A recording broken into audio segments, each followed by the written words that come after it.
Bonsoir à toutes et à tous.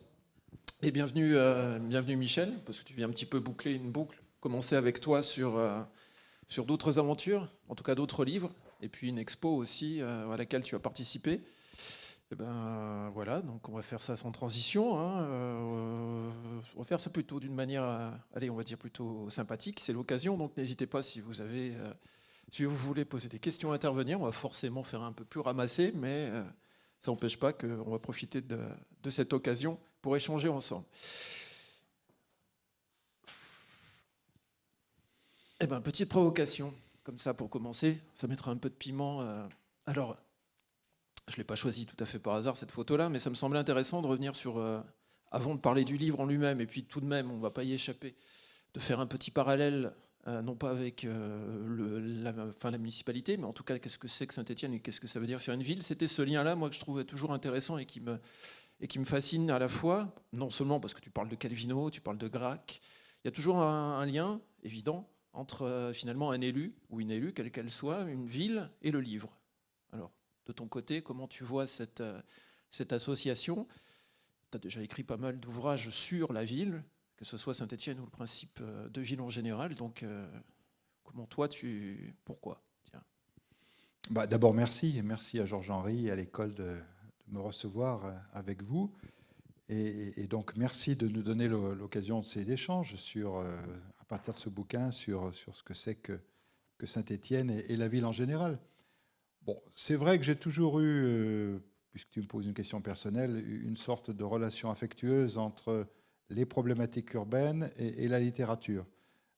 Donc je me retrouve voilà, un petit peu cerné depuis que je suis tout petit ou presque, en tout cas depuis que je suis étudiant, entre ces problématiques pour lesquelles j'ai de l'affection. J'aime les livres, j'aime la littérature et j'aime les villes.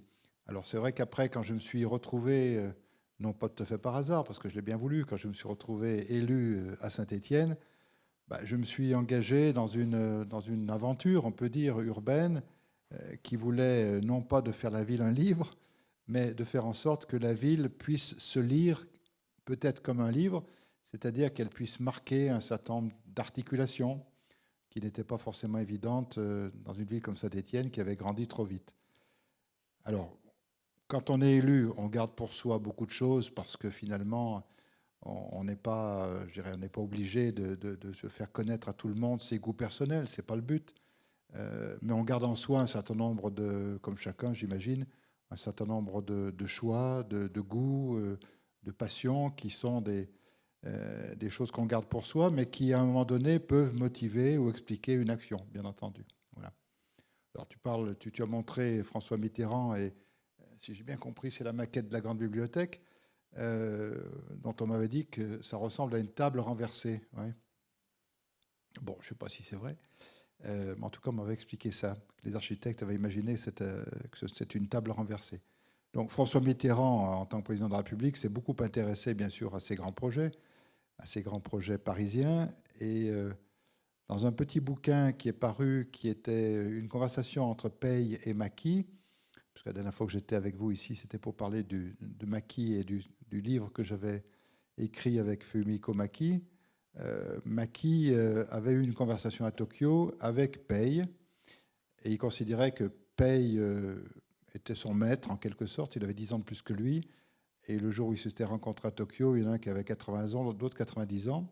Tous les deux ont disparu depuis. Et Pei expliquait donc les relations qu'il avait eues, lui, pour faire le Louvre à Paris, et les relations qu'il avait eues avec notamment Mitterrand et l'entourage de Mitterrand.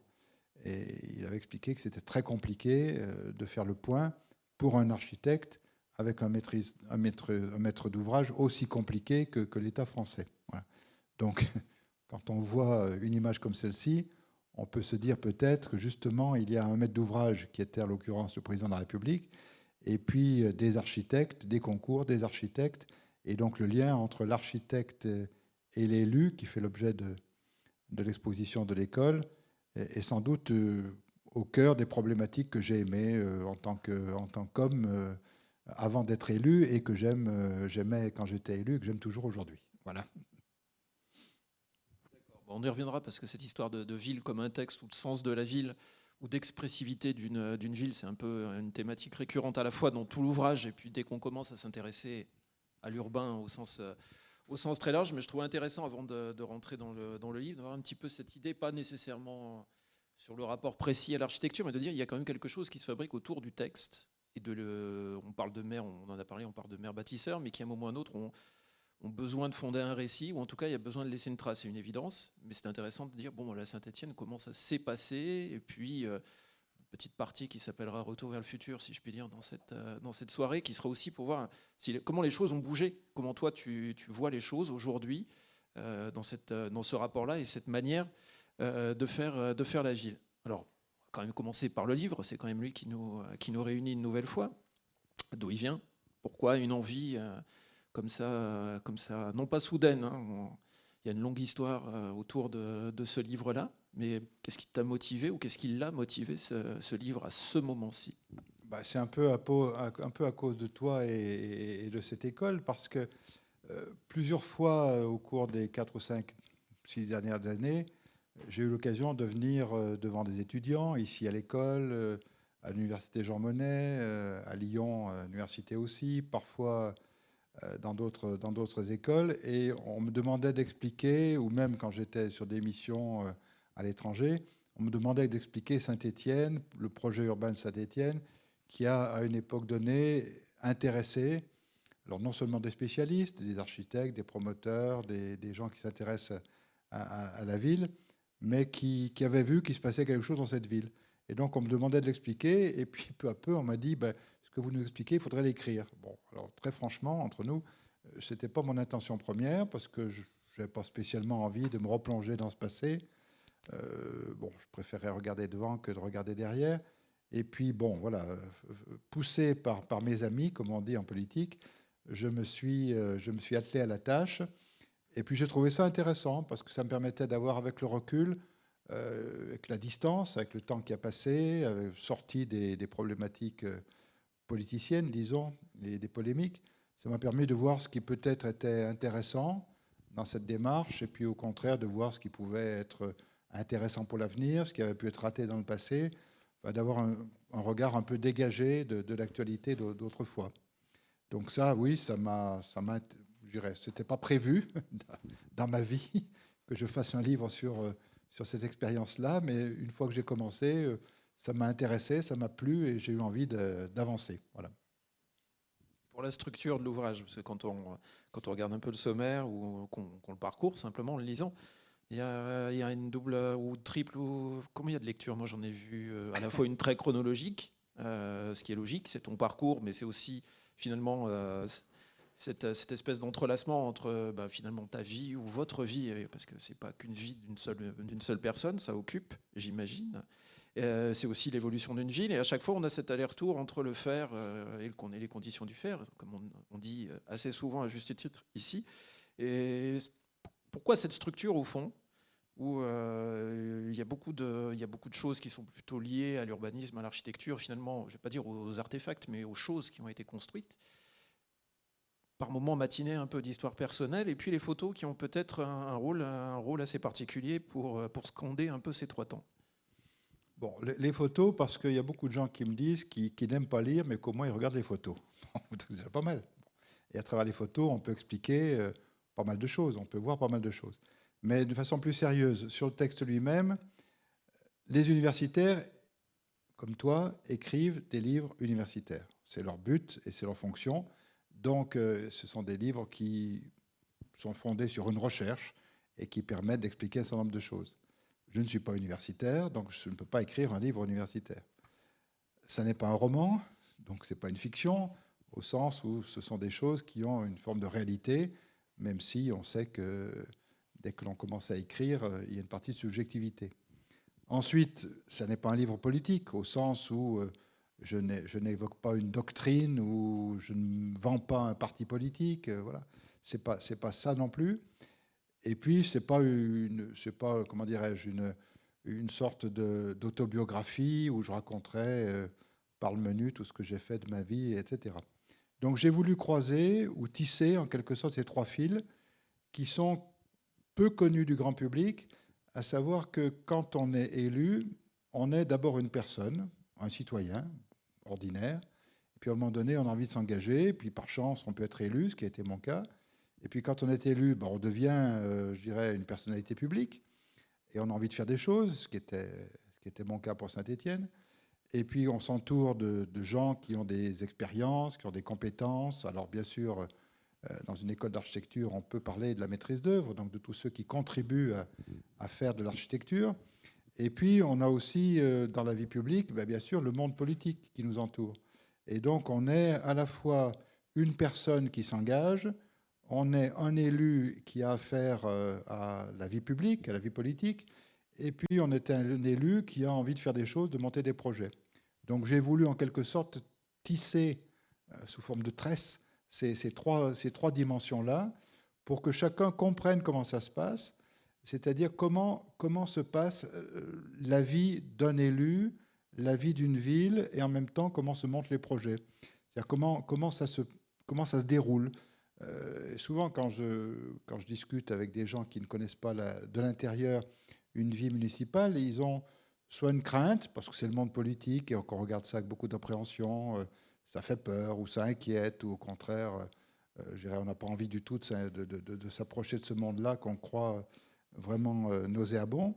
Et puis ensuite, quand les décisions se prennent, on ne sait pas comment elles se prennent. Qui décide de quoi? Est-ce que c'est le maire tout seul dans son coin qui prend des décisions, un peu comme Trump aujourd'hui? Ou est-ce qu'il y a en démocratie et dans une république des rouages qui font que il y a tout un processus de fabrique de la décision et qui, en amont, est le fruit d'un travail d'équipe, et puis ensuite qui passe par la moulinette des rouages républicains, des commissions municipales, de la décision d'un conseil municipal ou de la métropole, ensuite des aides qui viennent de l'extérieur, que ce soit l'État, les autres collectivités territoriales.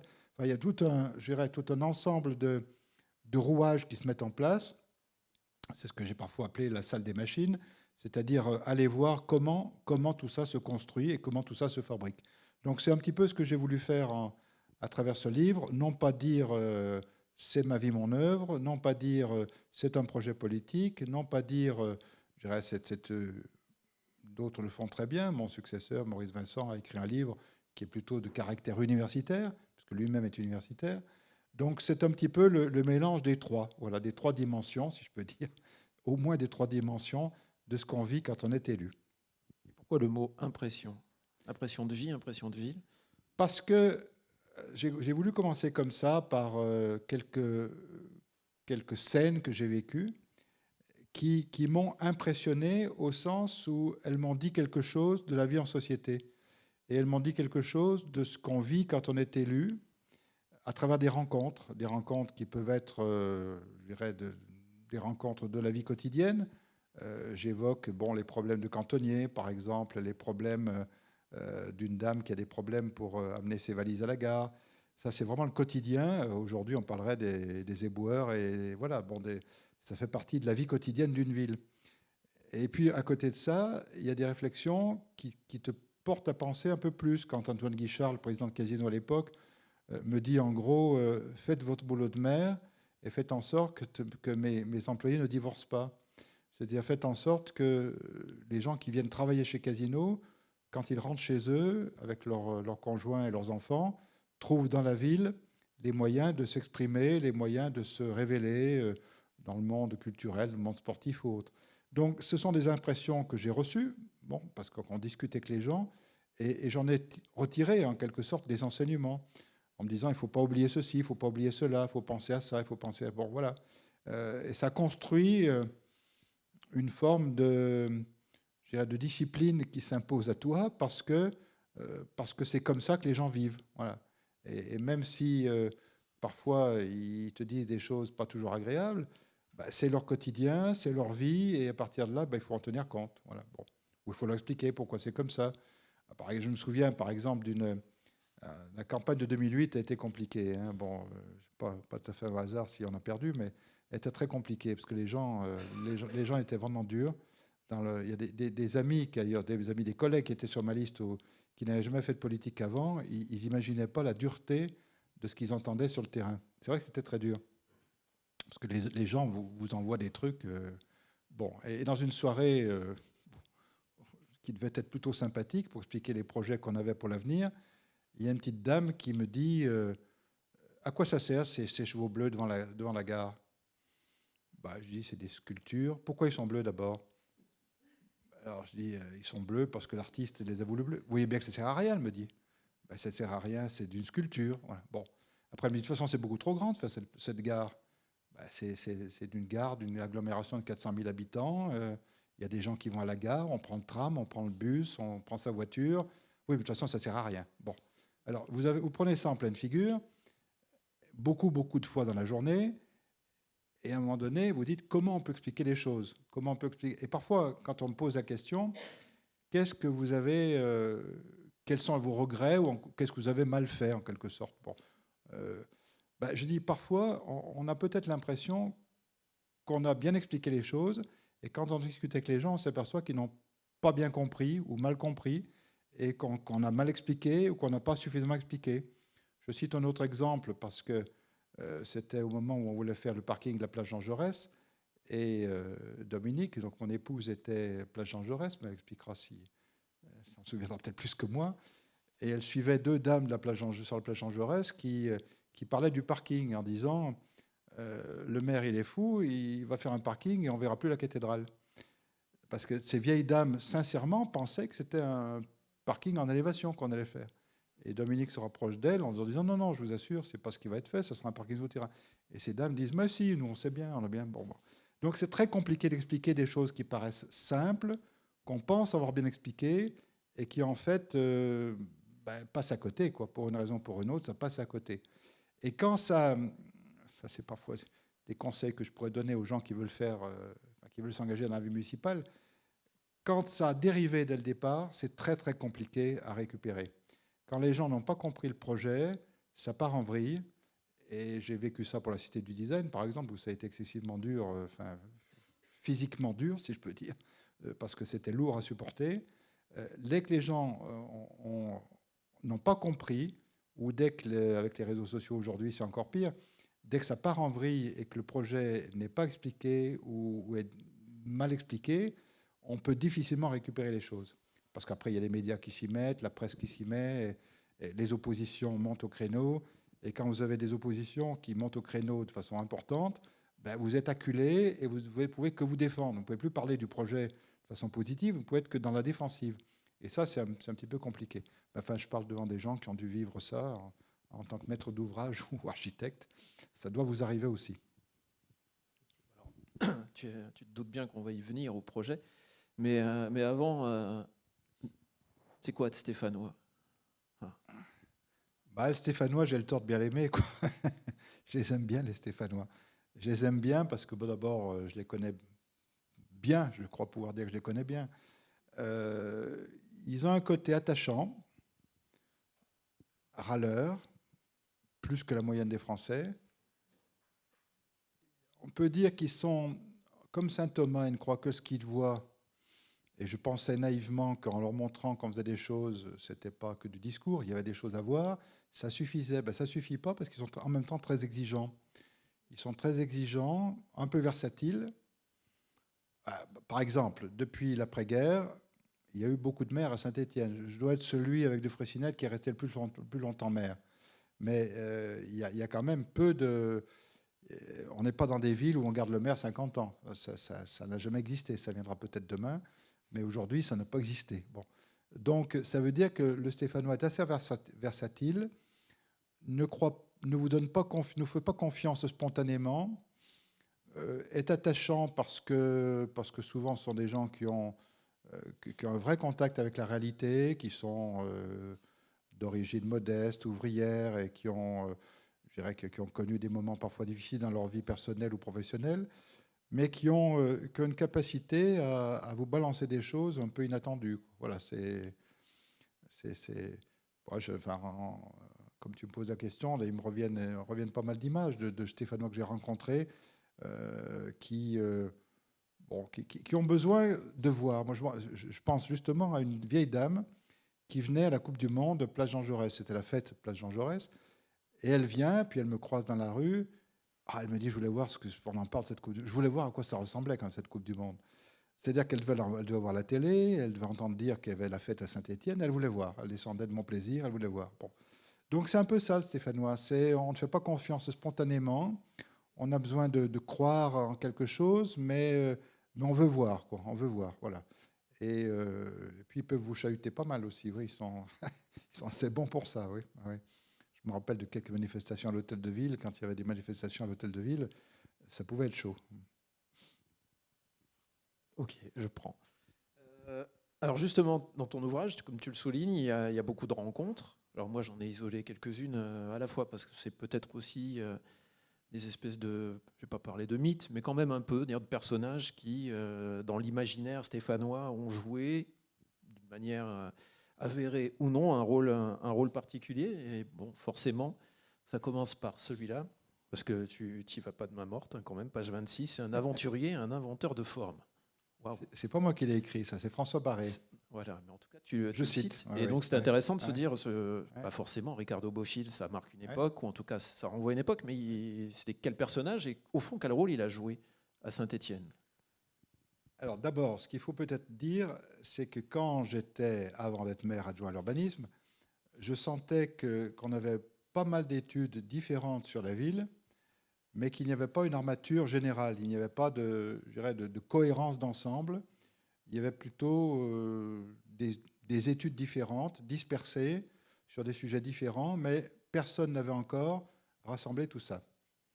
Alors, quand j'étais jeune adjoint, j'avais lu le bouquin de Ricardo Bofill, L'architecture d'un homme, et ce qu'il disait me paraissait assez intéressant pour ce que j'avais à faire, notamment sur le fait que la ville doit être construite avec justement une forme d'imaginaire, avec aussi je dirais, une structure, enfin bon, bref, des choses qui me parlaient quand il l'avait écrit.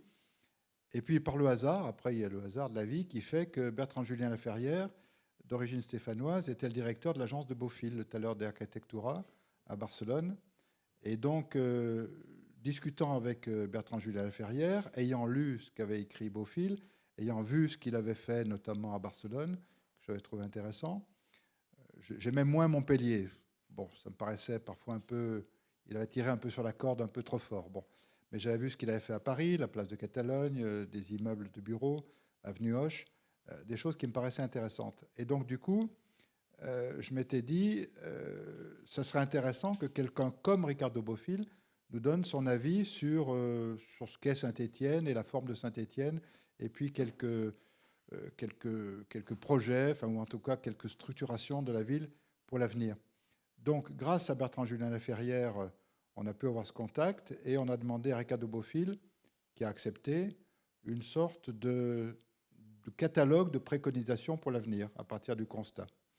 Donc ça a été, je pense, un élément déclencheur, pas toujours compris non plus, parce que les gens disaient pourquoi Ricardo Bofill et pourquoi pas un autre, forcément. Donc c'était un choix là, un peu arbitraire, je le reconnais, je le concède bien volontiers, mais je pensais qu'un œil extérieur de quelqu'un qui avait une vraie vision, une vraie compétence sur la ville, pouvait nous apporter quelque chose, en sachant qu'il n'a jamais vraiment construit, enfin il n'a jamais construit lui à Saint-Étienne, mais il a apporté des préconisations qu'il a travaillé avec. Il y avait deux architectes, vous avez peut-être rencontré pour ceux qui ont mon âge. Là, il y avait Nabil Golam, qui est un architecte qui travaille à la fois à Beyrouth et à Séville, et puis Jiménez, qui est un autre architecte espagnol.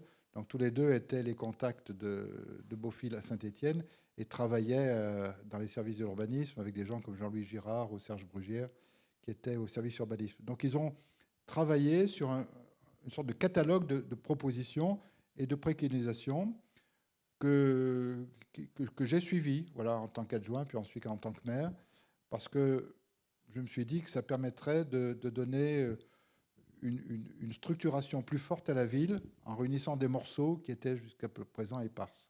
Oui, parce qu'on en vient forcément avant d'arriver à ça, mais c'est intéressant parce que voilà, Bofill, on en parle. Il y a le fameux Saint-Étienne Horizon qui marque un peu, mais c'est vrai qu'on se dit bah tiens, finalement, il n'a rien construit comme à Montpellier. Mais on reviendra là-dessus. Mais c'était intéressant, je trouve, ces rencontres, moi, de les citer. Il y a celles qui sont provoquées, il y a du hasard. On y reviendra sûrement sur Charbonneau ou d'autres personnes. Mais c'est comment aussi intéressant d'arriver à les saisir. Et ces questions d'opportunité, bah, c'est un peu l'illustration de la Coupe du Monde, t'en parlais tout à l'heure. Mais il y a eu aussi, à défaut d'une révolution, il y a eu aussi ça à Saint-Étienne, un moment, des événements qui, là aussi, peut-être rien d'exceptionnel, parce que toutes les villes ont commencé à être rythmées par l'événementiel, etc. Mais à Saint-Étienne, c'était un petit peu une nouveauté, me semble-t-il. Surtout là, entre autres. Mais à quoi ça sert, au fond, d'accueillir une Coupe du Monde? À quoi ça sert de faire l'événementiel? Alors, j'avais à la fois... J'avais ressenti le besoin de structurer la ville, donc Beaufil nous y a aidés, mais, comment dirais-je, on ne fait pas rêver un peuple avec un plan d'urbanisme, sinon ça se saurait. Bon, en tout cas, c'est le temps très long, et le temps très long échappe à beaucoup de nos concitoyens, parce qu'on n'en voit pas le résultat. Il faut parfois 5, 10, 15 ans avant qu'un projet d'urbanisme puisse se voir concrètement. En revanche, ce qui me paraissait important, alors là en tant que maire, c'était de faire en sorte que les Stéphanois puissent être fiers à nouveau de leur ville. Parce qu'ils avaient tellement pris des coups sur la nuque, avec les problèmes de désindustrialisation qu'on a connus, comme la fermeture de Manufrance, Giron, après il y a eu Jet Industrie. Enfin, on a vécu tellement de désastres industriels que les Stéphanois n'y croyaient plus. Bon, ils n'osaient même plus dire qu'ils étaient de Saint-Étienne. Quand ils partaient en vacances, ils ne disaient pas qu'ils étaient de Saint-Étienne, parce que c'était assez honteux d'être de Saint-Étienne. Donc du coup, je me pensais qu'il fallait, connaissant les compétences quand même des gens de Saint-Étienne, même s'ils ont pris des coups, même s'ils sont malades, ils ont des compétences. Donc il fallait un événement qui leur permette de se redonner confiance et de montrer à l'extérieur qu'on était capable de faire aussi des choses importantes. Alors il y a aussi un autre aspect qui est important dans l'événementiel, c'est que ça permet de rythmer un peu le travail urbain, de scander en quelque sorte au fil du temps, de manière à ce qu'on marque comme des jalons un peu le chemin sur la route. La route est longue, comme disait Raffarin, et la pente est raide, voilà. Mais il faut aussi dire aux gens, aux Stéphanois en l'occurrence, voilà, on marque des étapes. On marque des étapes et on va y arriver. Donc la Coupe du Monde, j'ai négocié, comme je le raconte, avec... à l'époque, c'était Balladur qui était Premier ministre. J'ai négocié avec lui le fait qu'on ait des matchs de la Coupe du Monde, en lui expliquant que c'était non seulement pour nous un événement sportif, mais que c'était aussi une sorte d'élément déclencheur qui permettrait à la ville de se redonner de la confiance et donc de pouvoir se projeter un peu plus dans l'avenir. Ça a été une parfaite réussite, puisque la Cour des comptes, après l'événement, a fait des études sur les villes qui avaient accueilli la Coupe du Monde. Et avec Nantes, on était les deux villes où ça avait été le mieux organisé, en quelque sorte. Donc les Stéphanois avaient été à la hauteur, et largement à la hauteur. Et ensuite, pour 1 euro, enfin c'était en francs à l'époque, pour 1 franc d'argent public, on avait eu 10 francs de retour. Donc on avait multiplié par 10 notre faculté de récupération de l'argent, de la mise de départ, notamment avec des investissements qui avaient été faits, par exemple à 2 fois 3 voies entre Saint-Chamond et Saint-Étienne. Ça, je l'ai obtenu grâce à la Coupe du Monde. Bon, j'avais promis à l'État que s'il n'améliorait pas la liaison Saint-Chamond-Saint-Étienne, je mettrais des grands panneaux en disant « Excusez-nous pour l'accueil, mais ce n'est pas de ma faute, c'est l'État. » Je plaisante un peu, mais c'était comme ça que j'avais essayé de faire bouger les lignes, en disant « On est un événement de caractère mondial, donc il faut qu'on soit à la hauteur dans différents domaines. » Et comme ça a été une parfaite réussite, je pense que ça a donné du bonheur à beaucoup de gens, bien entendu, les sportifs, mais pas uniquement, et que ça a permis de montrer ce qu'on était capable de faire à Saint-Étienne, puisque la ville était en train de se réveiller et qu'on pouvait montrer autre chose que les désastres industriels. Et c'est pour ça qu'on avait pris le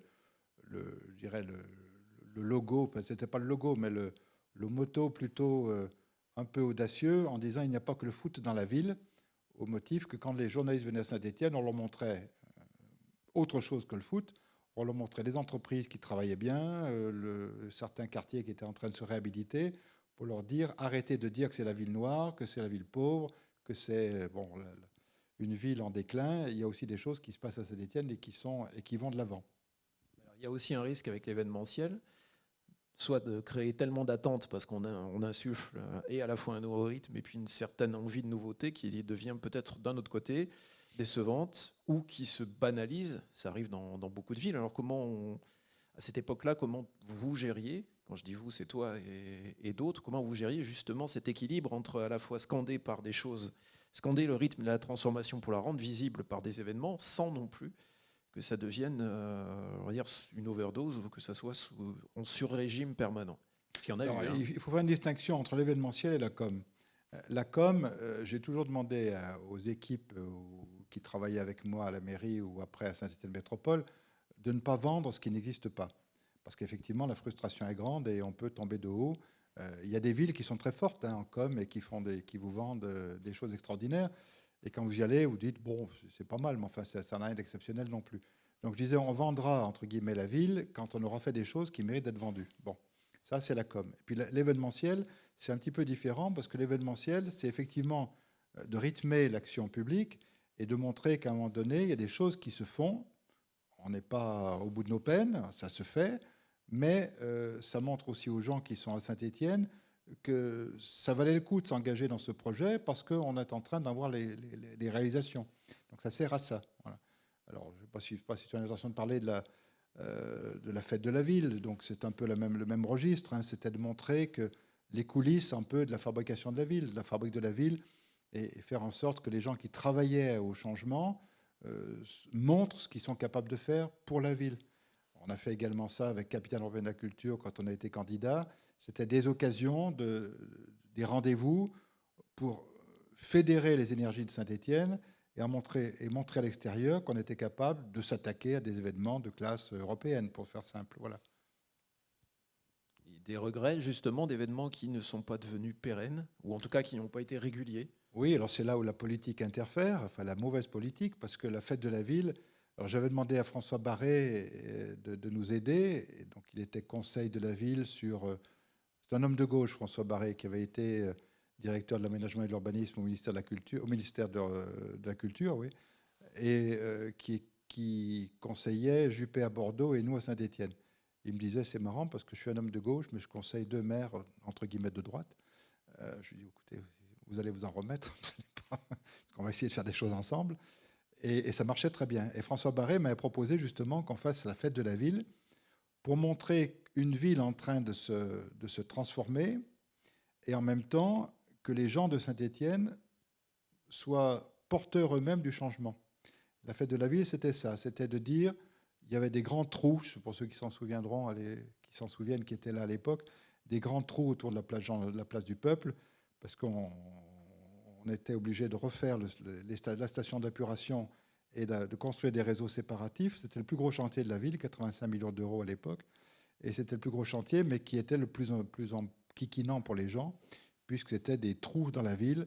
Et bon, les gens, pendant 2 ans, ont supporté ces trous qui étaient nécessaires, mais pas forcément agréables à vivre. Et donc, par-dessus, une fois la rivière Le Furan recouverte, on faisait passer le tram par-dessus. Et donc, au milieu de ce grand chantier à ciel ouvert dans la ville, on a fait la fête de la ville pour montrer en quoi la ville était en train de se refaire et comment elle était en train de se refaire. Et il y avait donc des artistes, notamment Felice Varini, l'artiste italien qui était venu et qui avait dessiné des cercles concentriques sur une façade de la ville. Et il m'avait dit, je l'ai fait parce que j'ai vu que les Stéphanois, il y a un beau patrimoine architectural, et je me suis aperçu que les Stéphanois ne regardent pas le patrimoine architectural quand ils sont dans les rues de la ville. Donc je les oblige à lever le nez et à regarder mes cercles concentriques pour qu'ils voient leur architecture. Donc je dirais que la fête de la ville, ça a été une belle expérience, mais on était en 2007. En 2008, il y avait des élections municipales, et dans ma propre majorité, un certain nombre de collègues, dont Gilles Artigue, étaient très très critiques par rapport à la fête de la ville. L'opposition était d'opposition, ce qui est un peu logique. Donc, j'avais compris qu'ils n'étaient pas très favorables. Mais en plus, dans ma propre majorité, j'avais des gens qui n'étaient pas favorables. Donc, comme il y a eu des élections en 2008, j'ai dit à François Barré, on ne va pas refaire une édition en 2008. Au milieu des municipales, ça va créer un pataquès énorme. Et ils vont tous s'énerver sur la fête de la ville. Donc, on va attendre après. Bon, si j'avais été réélu, on aurait fait une fête de la ville en 2009. Voilà, tous les 2 ans, en alternance avec la Biennale du Design. Ça aurait été joli, le voyage à Saint-Étienne. Je dis ça, le voyage à Saint-Étienne. Oui, exactement, voilà. Je dis ça, je dis rien. Euh, on en revient, oui, à ce livre-là, mais pas, enfin, ce livre-là. Je ne sais jamais comment l'appeler d'ailleurs. C'est ça qui est assez étrange. On a tous un rapport Oui. avec comme tu appelais ça, ce ensemble d'études, mais pas que des études. Il y a aussi des orientations, des préconisations. Quelque chose, on imagine, ou presque une ville qui était livrée clé en main, alors que ce n'est pas tout à fait le cas. Avec là aussi quelque chose de particulier dans la manière de nommer les lieux et finalement dans l'entrelacement des échelles. Tu en parles assez souvent dans ton livre aussi. Tu commences par une place et puis après on passe au quartier et puis après on passe à la ville. Et puis, je ne vais pas dire au monde entier, mais il y a quand même un peu cette logique-là. Et qu'est-ce qui s'est passé? Est-ce que ça ressemble? Est-ce que le Saint-Étienne de 2025 ressemble à... Et d'ailleurs, est-ce qu'il faut qu'il Horizon ressemble à 2020. ça, à Horizon 2020? Là, je parle sous le contrôle de ceux qui connaissent bien le métier d'architecte et d'urbaniste. Effectivement, on est toujours en train de faire un zoom arrière et un zoom avant, quoi. On passe du très local au très global et en permanence, je dirais, de la poignée de porte pour un architecte et puis à la ville pour un urbaniste. Et donc, il y a toujours cet aller-retour indispensable. Et le travail de Ricardo Bofill, là, c'était la plaquette plus grand public, mais il avait livré donc 2 documents qui étaient dans les services de l'urbanisme et qui permettaient donc aux équipes de l'urbanisme de la ville et puis aux gens qui travaillaient sur la ville d'avoir des préconisations pour savoir comment faire tel travail sur tel projet, par exemple sur les entrées de ville. Donc Bofill avait des images que j'ai retenues parce que il m'avait dit notamment les 3 places du centre-ville. La place de Ville, c'est la salle à manger. La place Jean Jaurès, c'est le salon. La place d'Orient, c'est le boudoir. Bon. Et donc, il m'avait dit également, vous avez des grands couloirs dans la ville, la rue de la République, par exemple, enfin, la rue de la Résistance. Des grandes rues, c'est des grands couloirs, mais elles ne desservent pas des chambres ou des salles. Donc, il faut aérer. Bon. Alors, c'est une des raisons pour lesquelles j'avais beaucoup insisté à l'époque pour faire le square Hautemann, rue de la République. Je m'étais en interne heurté à d'autres élus et d'autres services qui ne voulaient pas faire de square ici. Et j'avais dans l'esprit Bofill, si je peux dire, je m'étais dit, il faut aérer le centre-ville chaque fois qu'on le peut. C'est pour ça que j'avais fait aussi, j'avais bousculé un peu mes collègues et les élus et les services pour qu'on fasse le square d'Arménie, qui était avant une usine et qu'on voulait reconstruire. Donc chaque fois, ou bien place Chavanel, le long à la place à côté de l'église, devait se refaire un bâtiment d'habitation. Donc j'ai demandé à ce qu'on ne le refasse pas et qu'on laisse plus d'aération auprès de l'église.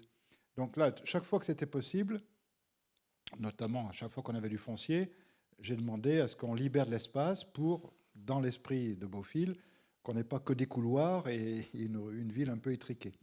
Donc ça a été ça. Et puis lorsque tu me dis ce qui reste aujourd'hui, ben, on a suivi un peu bêtement le plan Bofill, hein, comme on le disait, c'est-à-dire que d'ailleurs, quand Nabil Gholam est revenu à Saint-Étienne, il est revenu plusieurs fois pour voir ce qu'on faisait, et il m'a dit que c'était des jeunes architectes qui travaillaient chez Bofill.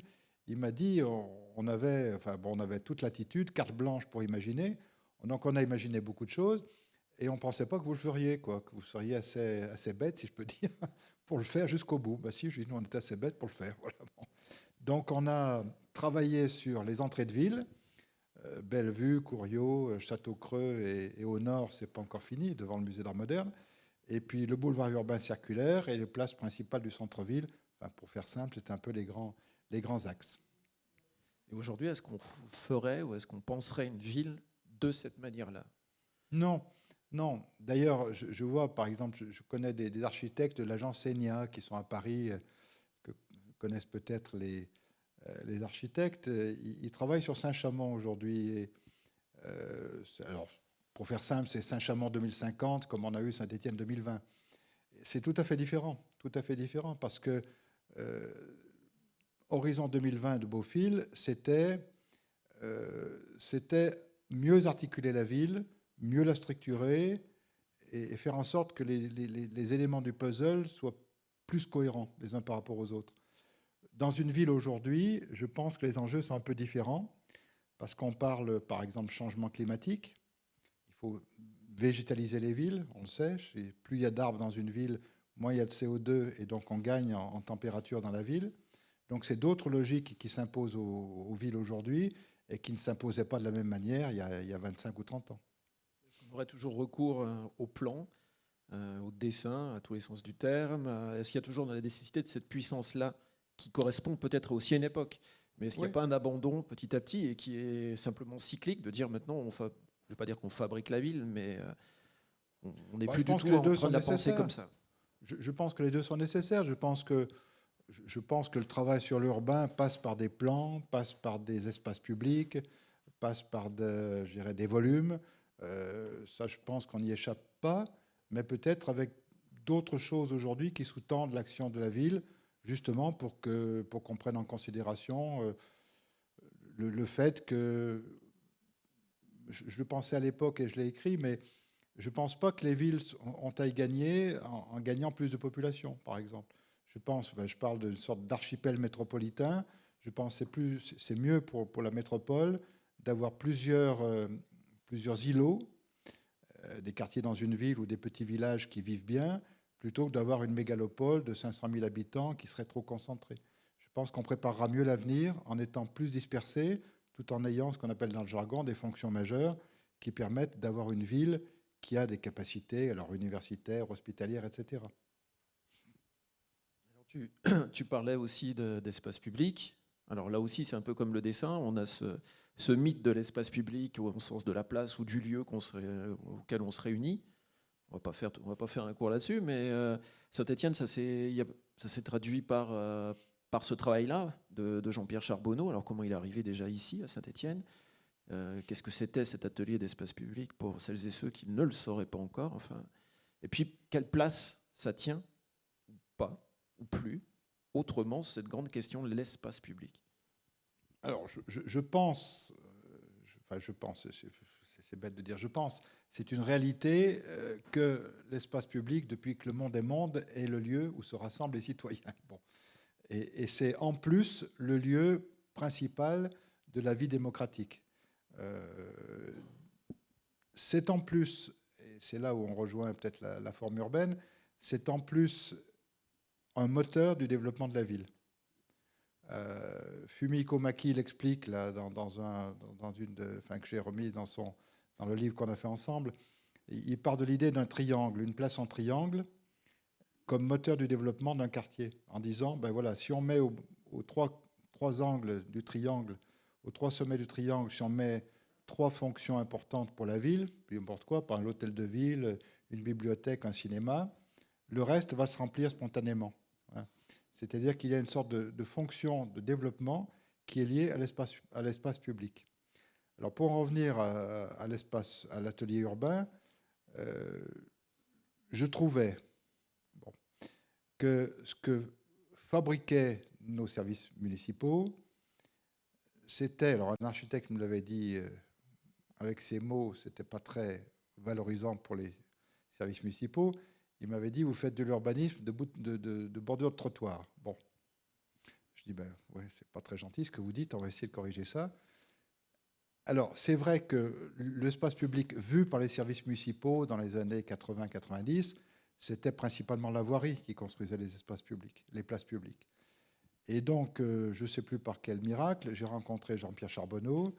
On a discuté sur une forme de travail qui prendrait en compte à la fois les services municipaux parce qu'ils ont la compétence technique, ils ont les moyens humains et les moyens financiers, et puis on ferait venir des jeunes qui, eux, apporteraient leurs idées. Donc, parmi les jeunes, des jeunes architectes, jeunes diplômés, des jeunes designers sortis de l'école des beaux-arts, parfois des jeunes paysagistes.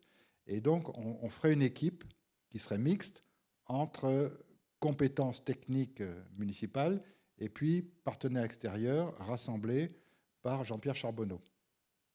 Et donc, grâce à cet atelier urbain, on a pu s'attaquer à de nombreux espaces publics, des petits, des moyens et des grands, avec cette même logique qu'il fallait à la fois que ces espaces publics produisent de la ville, produisent de l'espace public au service de la ville, et en même temps qu'ils soient innovants. Bon. Et donc, en une dizaine d'années, on a fait 130 espaces publics qui sont des petits, des moyens, des grands, voilà, et qu'on retrouve parfois même avec une sculpture d'un sculpteur stéphanois ou pas, etc. Donc, on s'est donné cette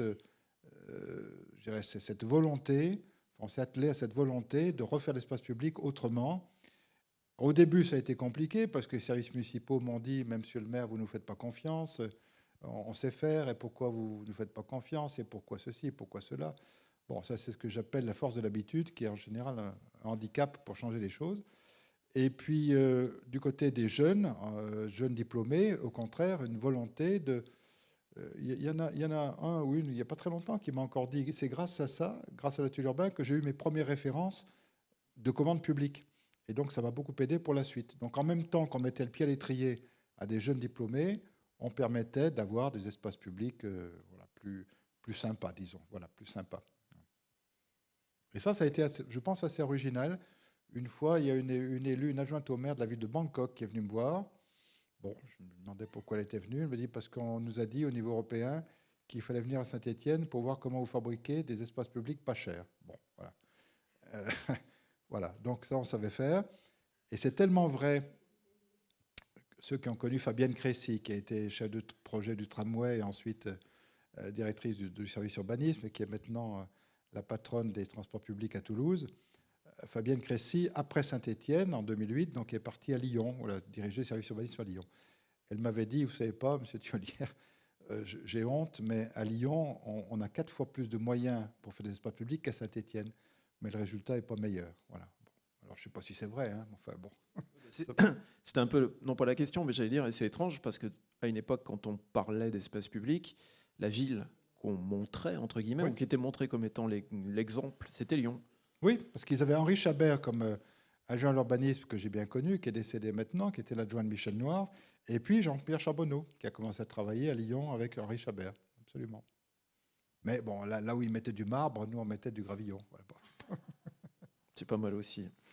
Et le troisième élément, alors j'ai pris cette illustration parce que elle a une histoire particulière, cette église-là, mais c'est globalement le rôle de la culture, de l'art, justement comme étant un autre élément à côté des espaces publics, à côté du plan, à côté d'une équipe un peu organisée. Pourquoi d'un coup ce recours à l'art? Qu'est-ce qu'il a de si particulier à Saint-Étienne? Alors, comment dirais-je, moi, je ne suis pas arrivé à la mairie avec une doctrine ou un plan de vol tout fait. Hein, donc, on apprend en rencontrant des gens, on apprend en faisant des voyages, on apprend en regardant ce qui se passe ailleurs et ce qui réussit ailleurs. Et puis, si ça réussit, comme je dis de temps en temps, bon, on va voler les bonnes idées, c'est pas interdit. Et donc, je me suis aperçu assez vite que les villes qui étaient en situation de désindustrialisation et qui étaient en train de se reconstruire avait un moteur essentiel qui était le moteur culturel ou artistique, ou les deux.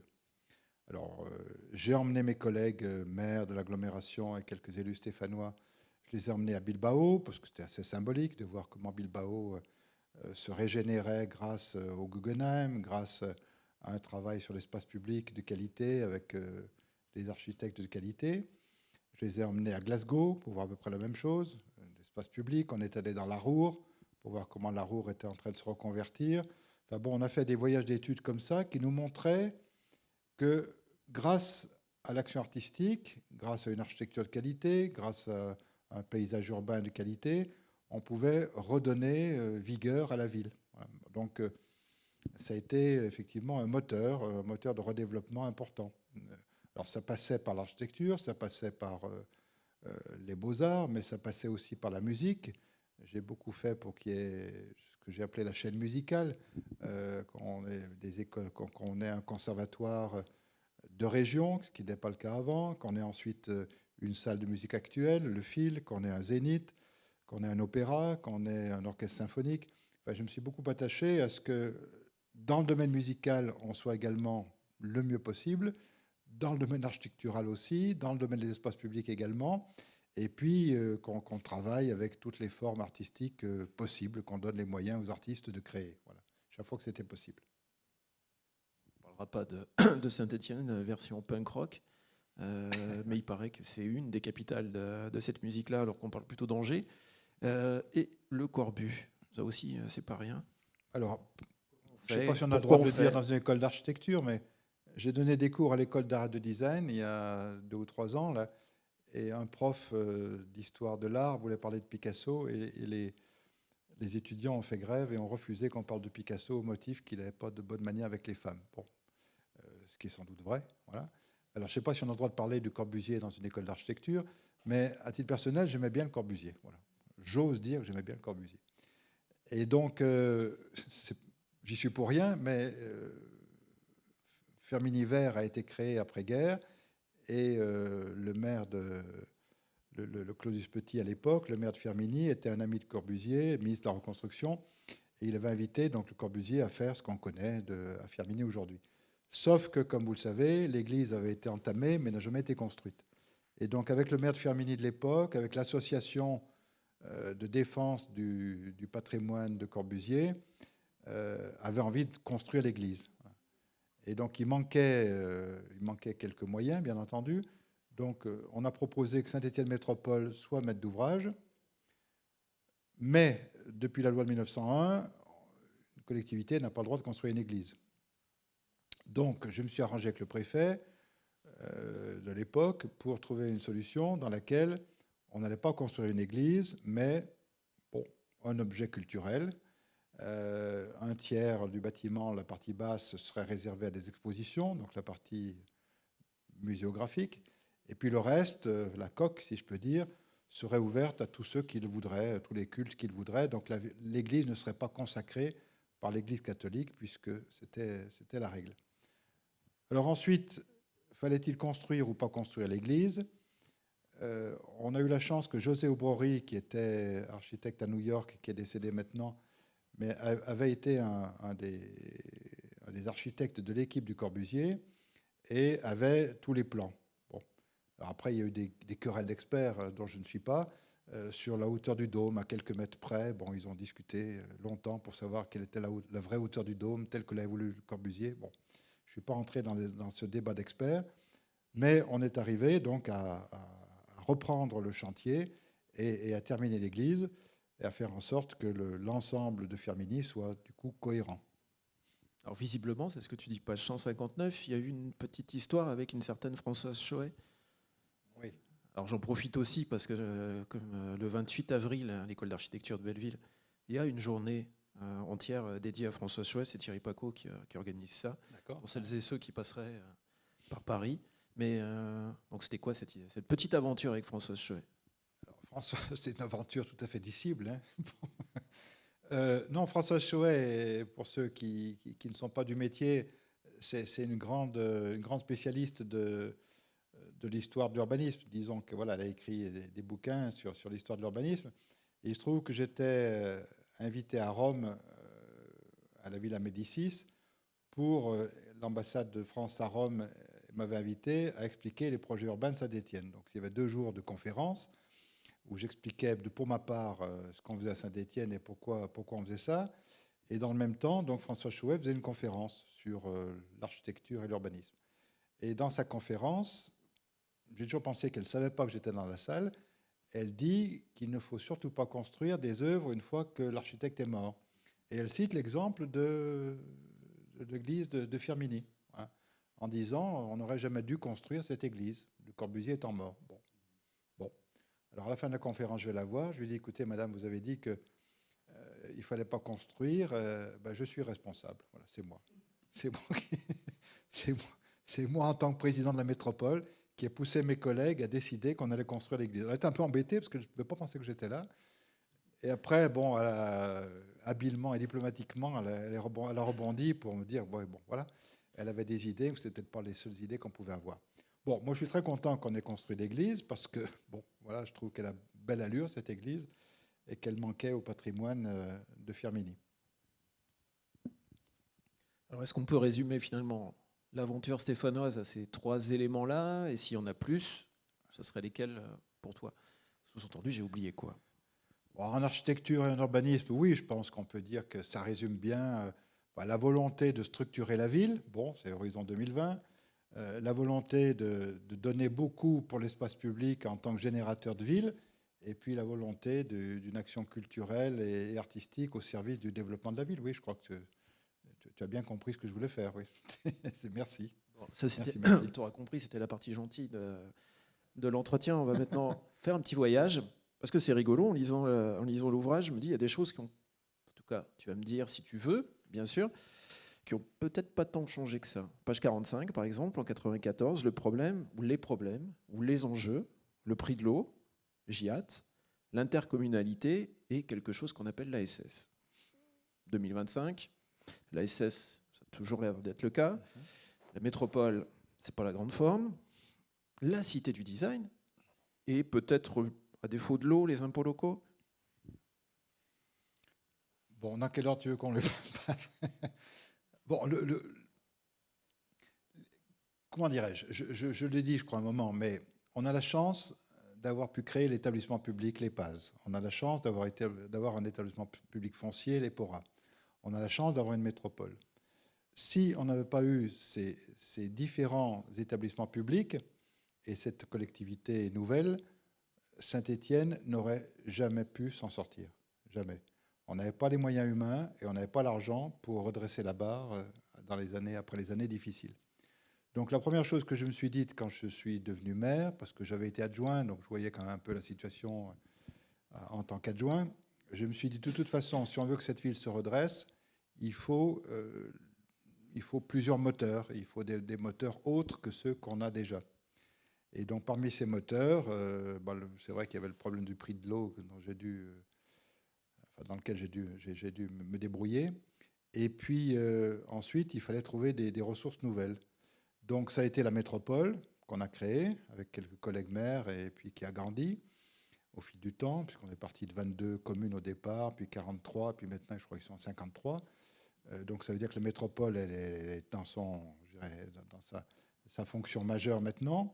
Ensuite, il fallait demander à l'État de nous aider à nous en sortir, pour faire simple. Donc d'où la nécessité d'avoir des établissements publics.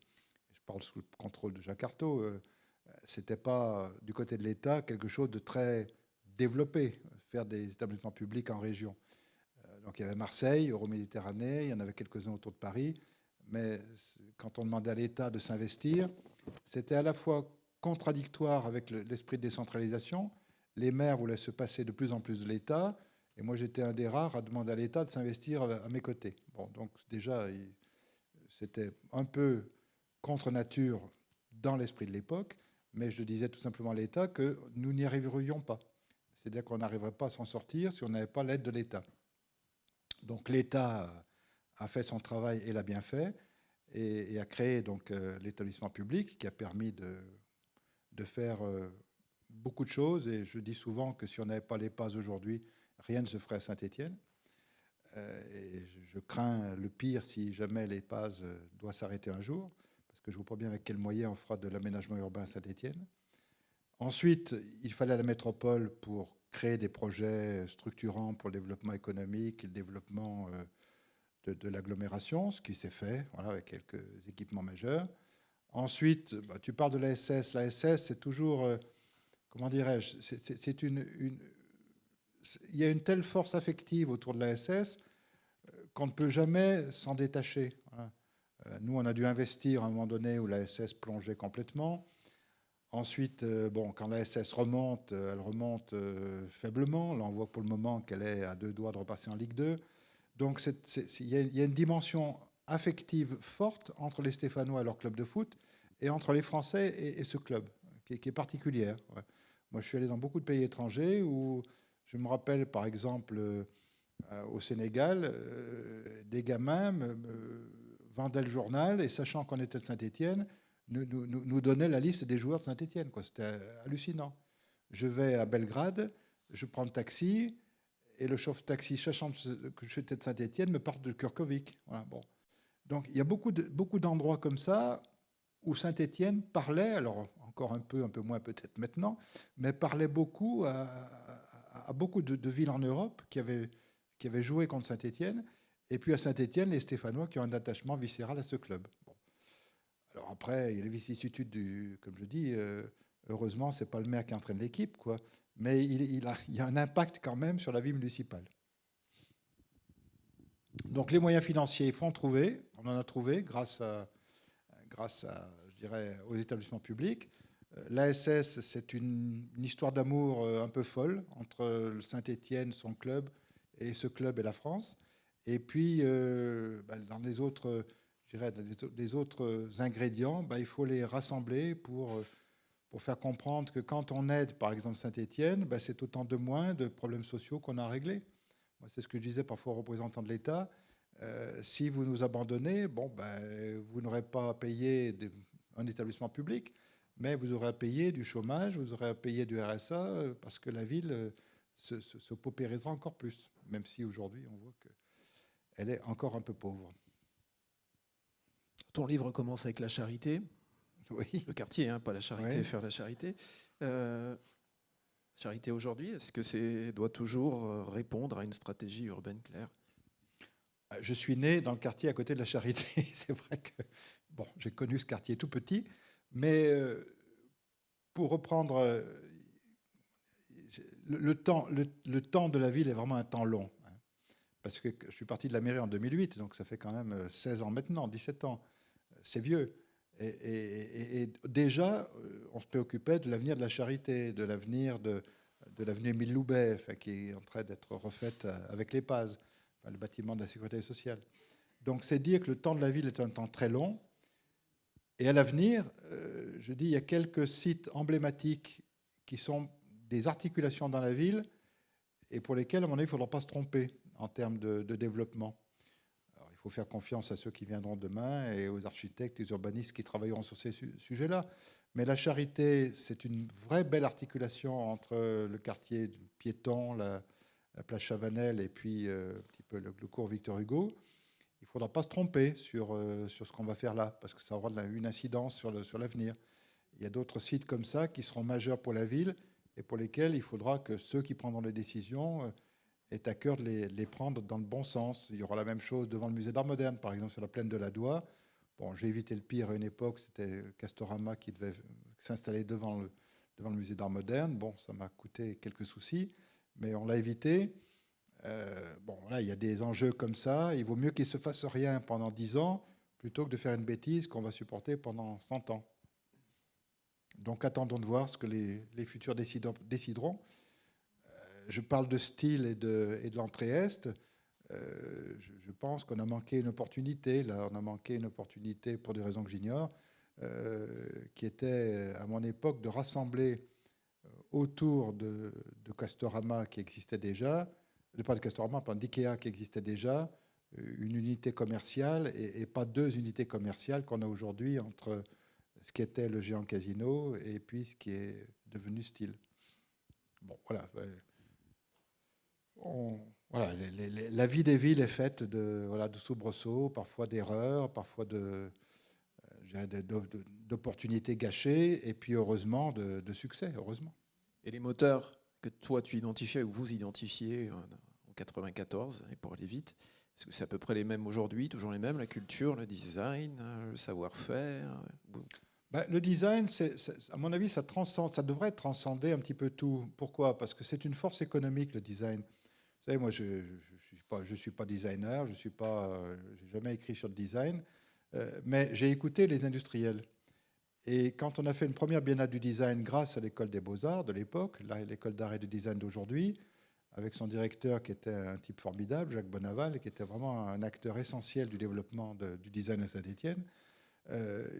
Quand, à la biennale du design, j'ai rencontré des chefs d'entreprise, comme le patron du design de chez Renault, par exemple, Patrick Lequément, le patron du design d'Alcatel, le patron du design de la SNCF, ces gens-là me disaient que désormais, le monde industriel était conditionné par le design.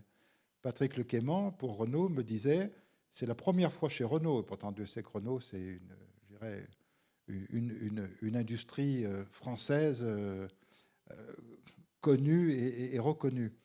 Il me dit, c'est la première fois avec la Clio que ce sont les designers qui travaillent avant les ingénieurs. Avant, on fabriquait une voiture, les ingénieurs, et puis on mettait une carrosserie par-dessus, et ça c'était les designers. On habillait le moteur, en quelque sorte. Il me dit, c'est la première fois où lui, Patrick Lequément, me dit, j'ai imposé que ce soit le design qui commande. Bon. Et l'autre soir, quand on discutait avec des amis à la cantine de la Cité du Design, deux industriels du textile, Gibault et Sigvaris, nous ont dit tous les deux, nous avons des designers pour nous aider à fabriquer du textile médical. Donc j'ai entendu ça. Je suis allé en Allemagne, à Karlsruhe, voir le ZKM, qui est une belle entité sur le numérique, mais avec des fonctions un peu comparables à ce qu'on a fait après la Cité du Design. Je suis allé dans la Silicon Valley, j'ai discuté avec des gens de l'université de Stanford qui m'ont expliqué que le design était un des moteurs de développement dans le monde pour les années qui viennent et qui m'ont aidé à configurer un peu ce qu'on a appelé chez nous la Cité du Design.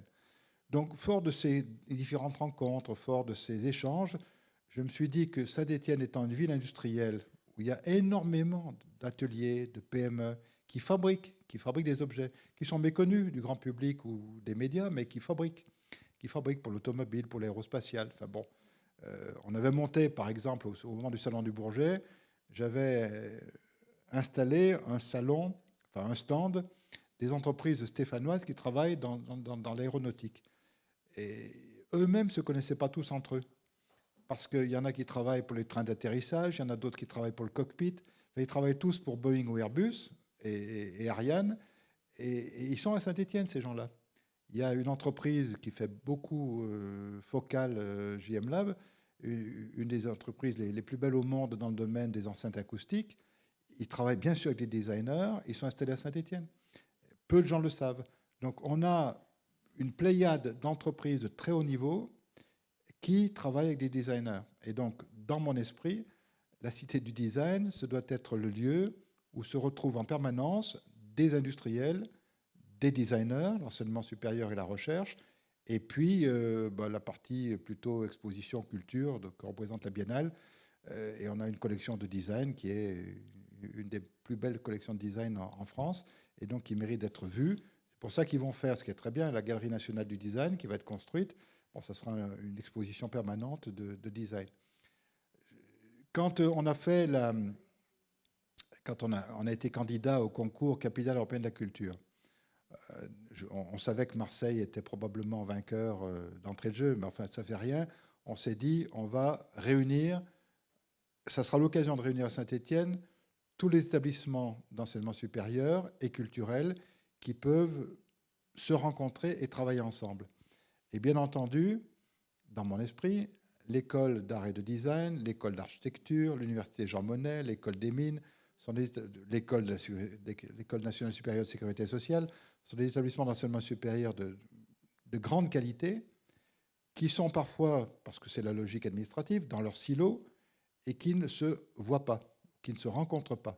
Donc l'idée que j'avais à l'époque, c'était que cette force de l'enseignement supérieur et de la recherche de Saint-Étienne doit travailler ensemble. Alors aujourd'hui, je sais, je parle sous le contrôle de Cédric, mais je sais que l'école d'architecture se rapproche, et s'est même beaucoup rapproché de l'université Jean Monnet. C'est une très bonne chose. Parce que tout seul, on n'existe pas, mais si on rassemble les énergies, on peut faire mieux, on peut faire bien, et très bien à Saint-Étienne. Donc c'est un peu cet esprit-là que j'ai voulu instaurer quand on a été candidat à Capitale européenne de la culture. Et je voyais, j'avais invité à déjeuner le directeur de l'Opéra et le directeur de la Comédie de Saint-Étienne. Ils ne s'étaient jamais rencontrés. Bon, alors qu'ils sont dans des mondes vraiment proches. Bon.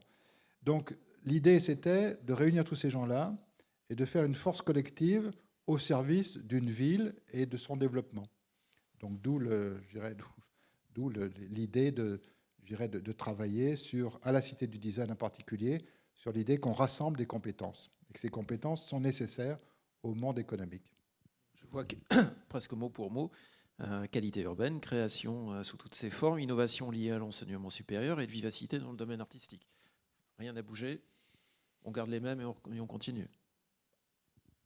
Oui. Après, comme je dis de temps en temps, quand on a un projet, qu'on veut développer un projet, ce qui est important, c'est de ne pas en changer tous les matins si on ne fait rien. Donc il faut avoir en tête l'objectif à atteindre. Et comme je dis de temps en temps, quand on fait des formations, je dis, bon, si on a décidé de gravir l'Everest, bon, il ne faut pas se réveiller le lendemain en disant on fait autre chose, donc, sinon on n'y arrivera jamais.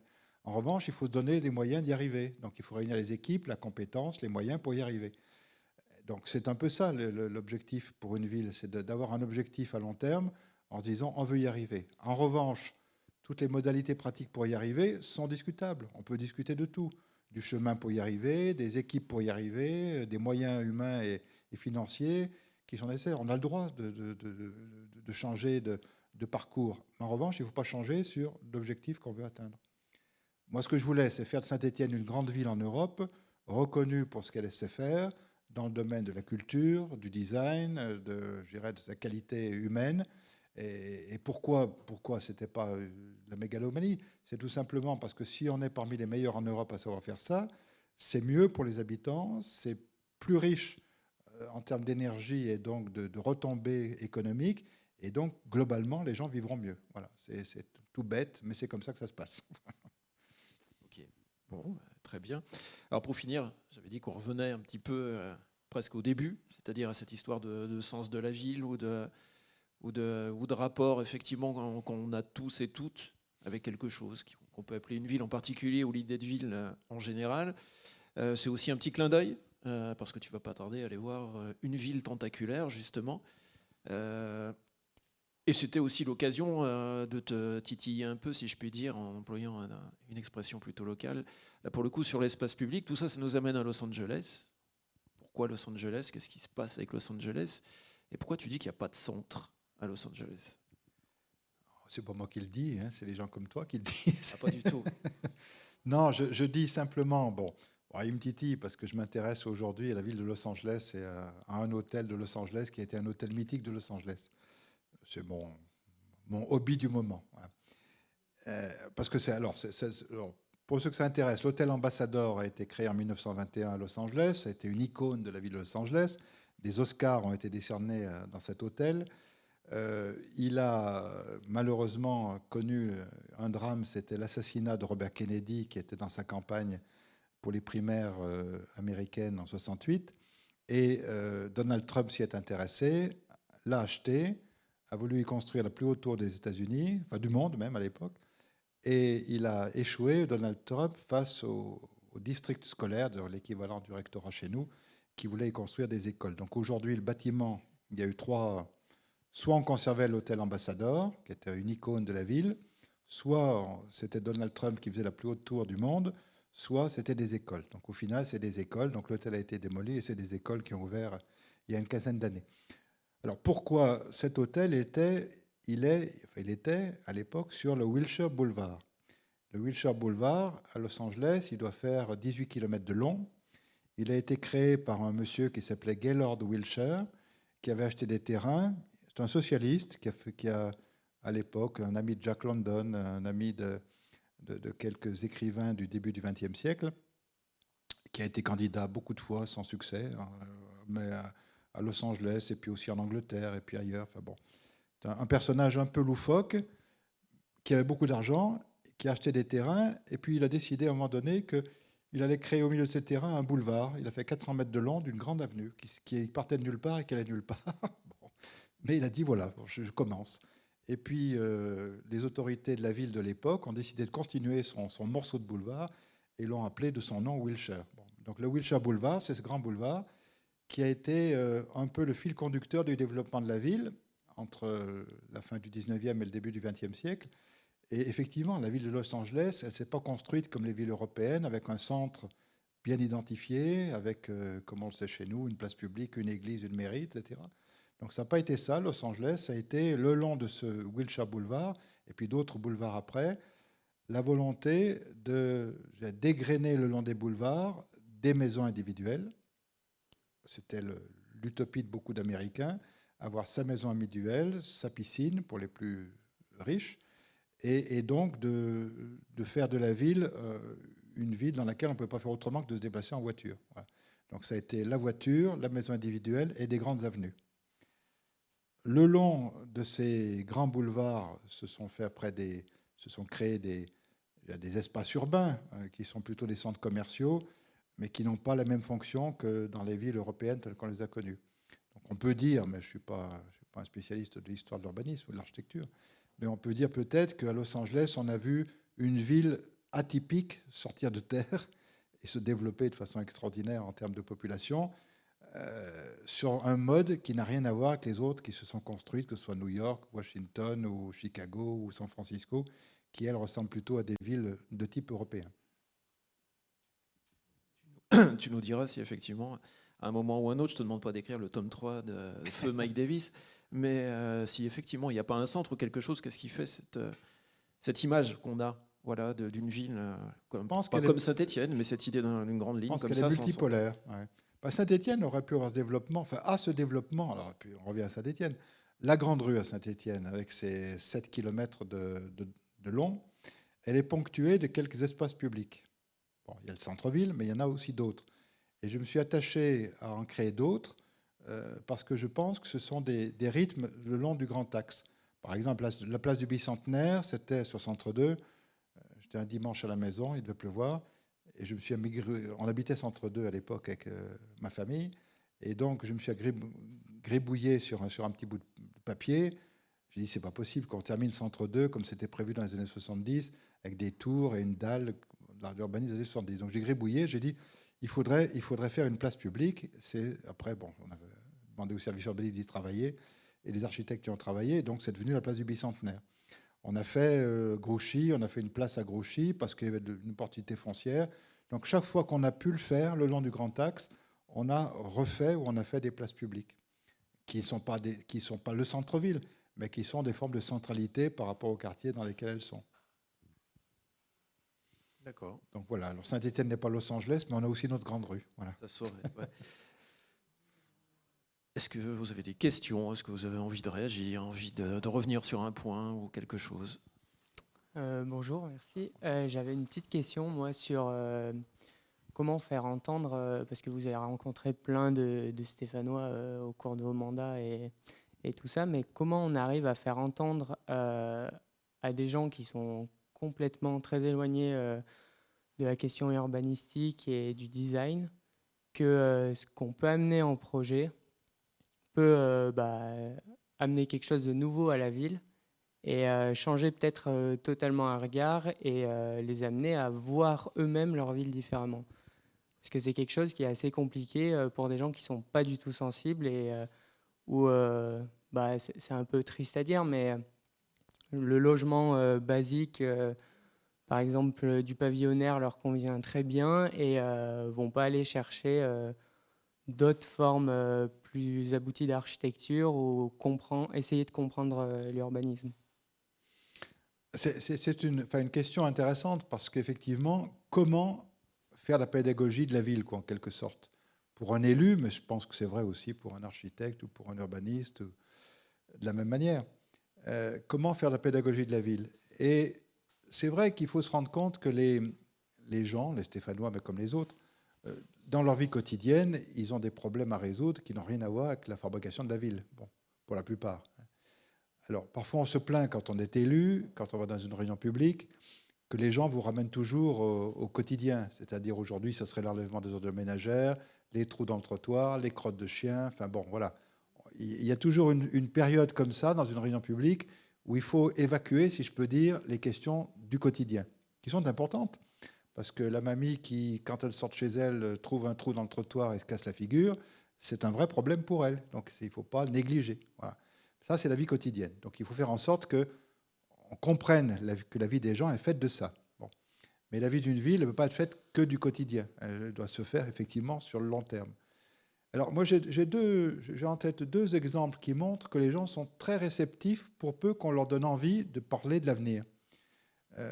Je me rappelle qu'on a fait, à propos du plan Beaufil, une exposition sur la place de l'Hôtel de Ville en 95-96. On avait fait un grand chapiteau sur la place de l'Hôtel de Ville et on avait exposé les images, les maquettes de ce que pourrait être la ville en 2020. Et par chance, et contrairement à ce que j'avais pu imaginer, des milliers de Stéphanois sont venus. Et j'avais demandé à des étudiants, il devait y en avoir de l'école d'architecture à l'époque, d'être là pour expliquer aux gens qui posent des questions et de prendre note de ce que les gens diraient. Alors aujourd'hui, on pourrait le faire encore de façon plus facile avec Internet et les portables. Mais j'avais été impressionné par le fait que les gens étaient passionnés par ce qu'ils voyaient. Et souvent, on avait parlé des personnes âgées qui venaient avec des petits-enfants, qui expliquaient « c'est là où j'ai habité, c'est là, voilà ce qu'ils vont faire ». Alors les gens appréciaient plus ou moins ce qui va être fait, mais en tout cas, ils en parlaient. Donc je me suis dit, on a fait ça pendant un mois à peu près, une exposition. Il y avait des milliers de gens qui sont passés par là. On a recueilli beaucoup d'avis qui nous ont permis après de nourrir le projet. Et donc je me suis dit, finalement, les gens s'intéressent à l'avenir. C'est-à-dire qu'il faut leur raconter une histoire, qui est l'histoire de leur ville. Et l'histoire de leur ville, elle doit être faite aussi d'utopie, de rêve. Bon, même si on n'y arrive pas, il faut aussi rêver sa vie comme on rêve sa ville plutôt comme on rêve sa vie. Bon, on a tous des rêves de vie. On aimerait faire ceci ou cela. Parfois, on n'y arrive pas. Parfois, on y arrive. Enfin, si on n'est pas porté par un rêve, on ne fait pas grand-chose. Et donc, du coup, c'est la même chose pour une ville. Une ville, elle doit avoir ses rêves aussi, ses utopies. Et après, on essaye d'y arriver avec plus ou moins de bonheur. Donc, je me suis aperçu à cette occasion-là que les gens pouvaient se passionner pour l'avenir de la ville. Le deuxième exemple que j'avais en tête, c'est pour la Biennale du design. Au début, je croyais, quand on a décidé de faire une biennale avec le directeur de l'école des beaux-arts, je croyais que ça n'intéresserait que les spécialistes, les designers, les professionnels. Or, on a vu arriver des centaines et des centaines de gens, de Stéphanois, qui venaient voir à quoi ressemblerait la vie demain, leur vie quotidienne demain. C'est-à-dire quand on voit des meubles, quand on voit des objets comme le téléphone portable aujourd'hui, quand on voit des téléviseurs, quand on voit des voitures, les gens venaient se passionner pour à quoi ça va ressembler notre monde de demain. Et je me rappelle notamment, par exemple, puisque je parlais d'Alcatel, ils avaient fait à l'époque un modèle de téléphone fixe pour les malvoyants, avec des gros chiffres. Et c'était des designers qui avaient travaillé là-dessus. Comment peut-on faire un téléphone pour les gens qui voient mal? Bon. Ils se sont aperçus finalement que ce téléphone, qui était supposé être uniquement pour les malvoyants, se vendait très bien pour tout le monde, parce que les gens avaient trouvé ça plutôt sympa, un téléphone et des gros chiffres. Donc les gens, voyant les objets qui allaient envahir notre vie quotidienne dans les années qui viennent, les voitures, les avions, etc., et se passionnaient. Parce que finalement, que ce soit pour la ville ou pour sa vie quotidienne, les gens se passionnent très vite, très vite. Mais il faut peut-être les amener à ça, dépasser, si je peux dire, un peu le quotidien, qui est une nécessité, mais bon, voilà, je dirais, toutes les villes connaissent les mêmes problèmes du quotidien. Donc, c'est pas ça qui va faire la différence de Saint-Étienne avec une autre ville. Il y a des ordures ménagères dans toutes les villes, il y a des trottoirs dans toutes les villes. Bon, il faut s'en occuper, mais c'est pas ce qui va faire la différence au final. Donc, il faut les amener à penser autre chose. C'est pour ça que je dis, quand on me pose la question aujourd'hui, moi, j'ai bénéficié de Saint-Étienne 2020. Maintenant, il faut faire Saint-Étienne 2050, voilà, et avec des perspectives d'avenir.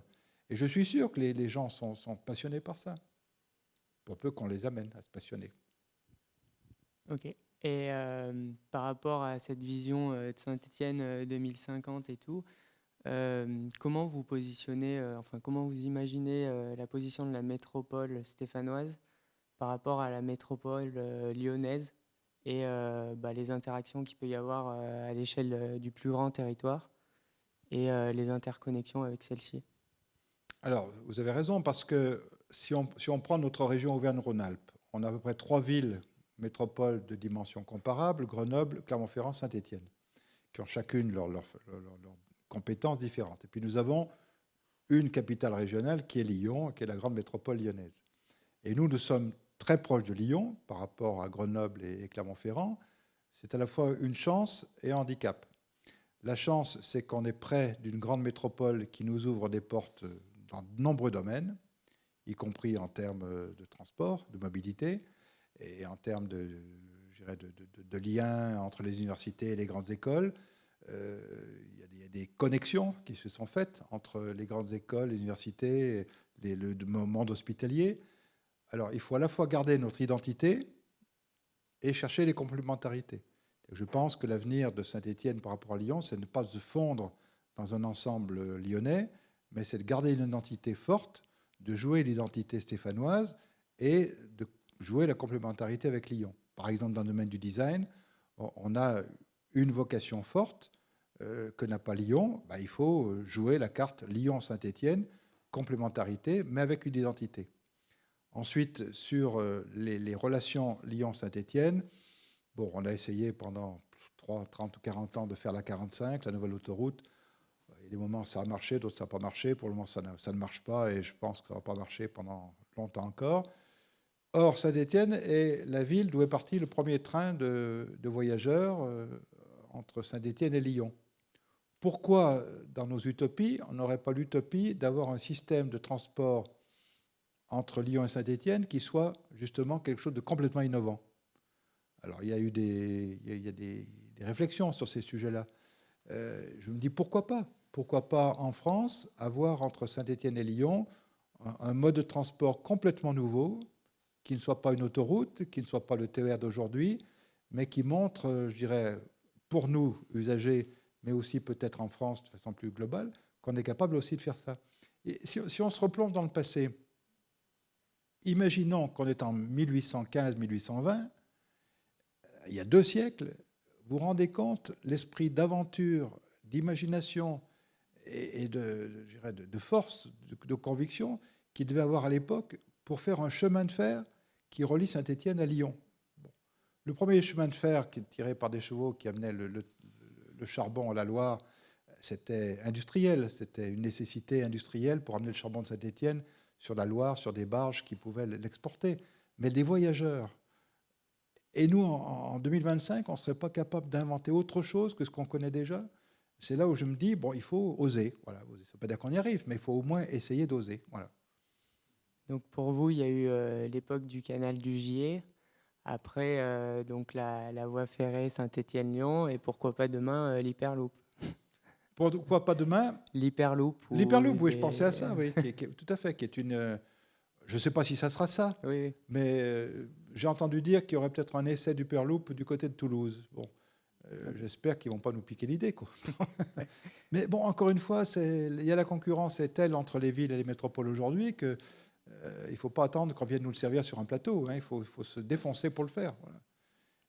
Je pense qu'une école comme l'école d'architecture, l'école des mines, l'école d'art et de design ont des capacités de développement de projets un peu utopiques. Bon, s'ils le veulent, ils peuvent le faire. Voilà. Okay. Moi, je ne peux pas, je ne suis pas ingénieur. Merci beaucoup.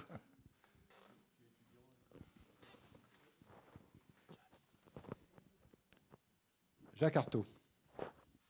Bah, tout a été dit. Comment ?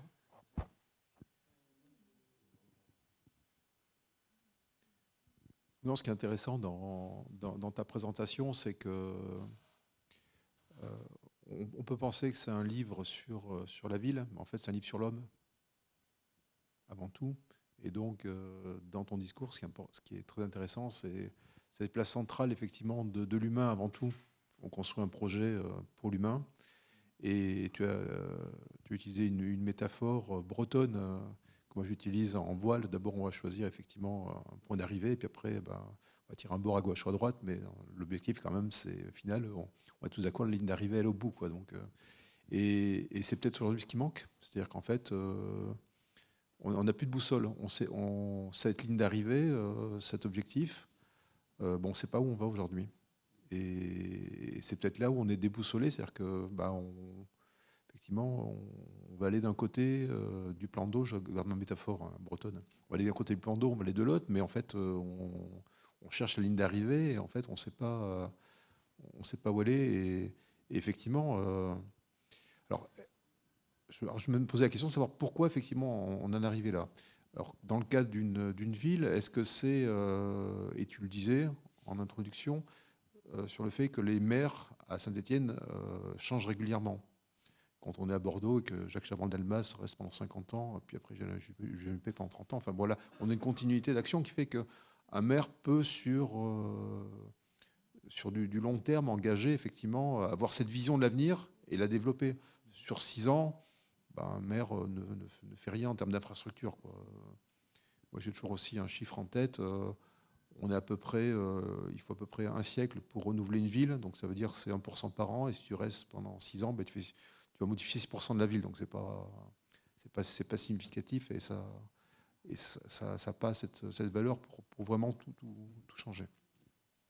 Mais effectivement, la leçon qu'on peut tirer, enfin en tout cas la leçon que je tire ce soir de cet entretien très très passionnant, c'est bien ça, c'est effectivement, faut pas perdre la boussole. Et bien garder effectivement cet objectif. Et tu as parlé effectivement d'objectifs à un moment donné partagés. C'est-à-dire c'est peut-être là où devraient se faire les discussions. Quand on a une élection, c'est bien effectivement cet objectif. Aujourd'hui, on entend rarement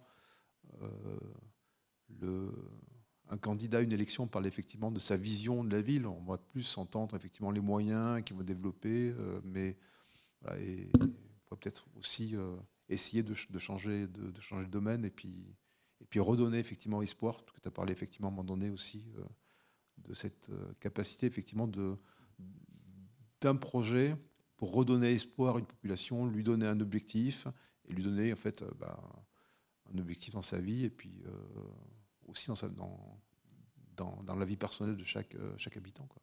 Enfin voilà un petit peu la leçon que je retire ce soir. En tout cas, je te remercie, c'était passionnant. Merci Jacques, mais c'est vrai que bon, on a besoin d'une boussole, on a besoin de savoir où on va, on a besoin de rechercher le consensus aussi, c'est-à-dire faire consensus autour d'une idée forte, parce qu'on n'est pas tout seul, heureusement, et donc il y a tout un équipage, pour reprendre la métaphore, il y a tout un équipage qu'il faut embarquer avec soi une fois que la destination a été décidée en commun. Voilà. Et donc c'est ce qui est aussi intéressant dans le monde politique. Ce que je n'aime pas dans le monde politique d'aujourd'hui, c'est qu'on sent trop qu'il y en a qui suivent les courbes d'opinion, ils suivent les sondages, et donc ce que j'attendrais, moi, au conditionnel d'un homme d'État aujourd'hui, c'est qu'il nous dise là où il veut nous emmener. Bon, là où il veut nous emmener, de façon partagée, consensuelle, voilà. Bon. Or, j'entends soit des politiques qui commentent l'actualité, bon, parfois brillamment, enfin, c'est pas ce qu'on attend d'un homme public. Voilà. L'état des lieux, c'est le fait des experts. L'homme public, l'homme politique, lui, doit proposer des solutions. Et puis, on entend des gens qui surfent sur les sondages et qui ne s'aventurent pas s'ils sentent que le sondage n'est pas favorable à une idée. Bon. Si j'avais fait des sondages pour avoir, comme je dis de temps en temps, je n'ai jamais vu des gens m'envoyer une pétition pour faire une cité du design à Saint-Étienne. Ça, bon. Donc, à un moment donné, il faut le vouloir, et puis il faut en avoir envie, il faut le vouloir, il faut faire en sorte que ça se passe. Voilà. Sinon, on gère le quotidien. Michel, je te tutoie, on se connaît, hein, donc je vais aller à l'essentiel. Tu sais que je suis un homme perché. Donc, pour commencer, je vais donner une définition de la liberté. La liberté, c'est de faire librement ce que fatalement nous sommes obligés de faire. Dans ta fonction de maire, quelle était ta part de liberté? Je m'explique. Avec les emprunts toxiques, avec tes adversaires politiques au quotidien qui regardent, qui contrôlent, qui sont toujours à l'affût de trouver des imperfections, avec la réalité administrative quotidienne, avec le contrôle de l'État, avec des réalités périphériques à vivre tous les jours. Quelle était finalement ta part de liberté au quotidien? Bon, là où tu as raison, c'est de rappeler qu'on est dans un système public, républicain, donc on n'est pas seul à décider, heureusement, et qu'il y a de nombreux contrôles de tous ordres. Le contrôle de légalité de la préfecture sur les actes qu'on peut prendre, les décisions du conseil municipal, les contrôles de la chambre régionale des comptes, les contrôles éventuellement ou les décisions d'un tribunal administratif.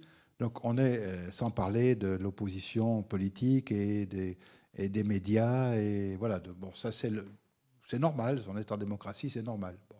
Donc la part de liberté, pour un maire, elle est quand même très grande. Elle est quand même très grande parce que c'est justement le niveau, la fonction en tout cas, qui permet de faire le plus de choses, de façon concrète.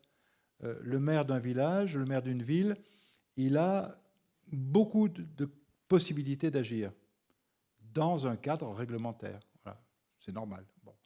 Avec les moyens dont il dispose. Mais il peut faire beaucoup de choses. Voilà. Il peut quand même faire beaucoup de choses. Donc la part de liberté, elle est très importante. Après, il faut saisir les opportunités, il faut saisir les bonnes causes et puis s'entourer de gens compétents. Mais c'est sans doute dans les fonctions que j'ai pu exercer, celle qui te donne le plus de liberté. Voilà. Alors, ceci étant, bon...